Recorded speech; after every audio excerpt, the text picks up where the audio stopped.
কিন্তু তেওঁ শব্দৰে একো প্ৰকাশ কৰিব নোৱাৰে গতিকে তেওঁ হৈ পেলাই মই কৃতজ্ঞতা জ্ঞাপন কৰিছোঁ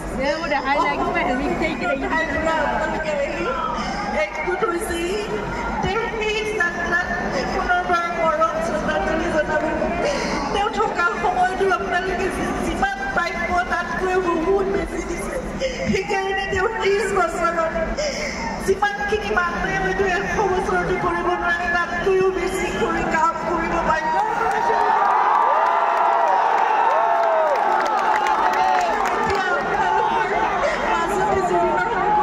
সৃষ্টি থাকিব আপোনালোকে তেওঁক জীয়াই ৰাখিব মই জানো সেইখিনি গতিকে জুবিনে সদায় সকলো একেলগ হৈ থকাটো বিচাৰে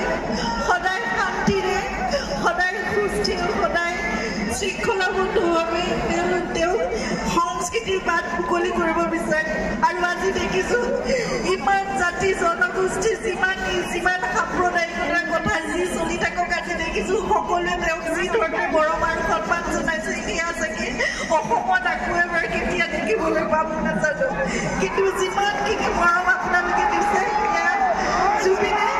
যথেষ্ট মই জানো কৃতজ্ঞতাৰে আৰু তেওঁ সন্তুষ্টিৰে তেওঁ অসমৰ পৰা আমাৰ মাজৰ পৰা কায়িকভাৱে বিদায় লৈ যায় যেনেকৈ যাব লাগে যাব কিন্তু তেওঁৰ আত্মা সদায় আমাৰ লগত আছে কাৰণ তেওঁ সদায় অসম ভাল পায় অসমীয়া আপোনালোকক ভাল পায় বাৰু আমাৰ মাজতে নাই সকলোৱে যাতে শান্তিপূৰ্ণভাৱে আৰু শৃংখলাবদ্ধভাৱে শ্ৰদ্ধাঞ্জলি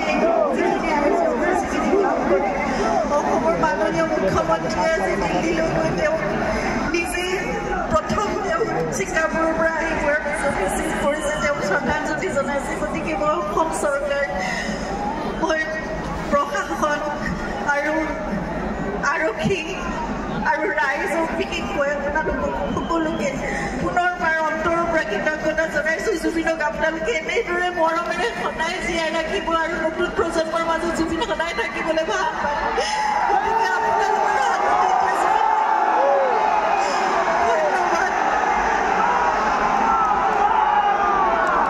গৰিমা বৌলৈ এই মুহূৰ্তত আমাৰ ক'বলগীয়া একো ভাষা নাই সমগ্ৰ মানৱ সমাজ আজি বাকৰুদ্ধ শব্দ আৰু সেই বাকৰুদ্ধতা শব্দৰুদ্ধতা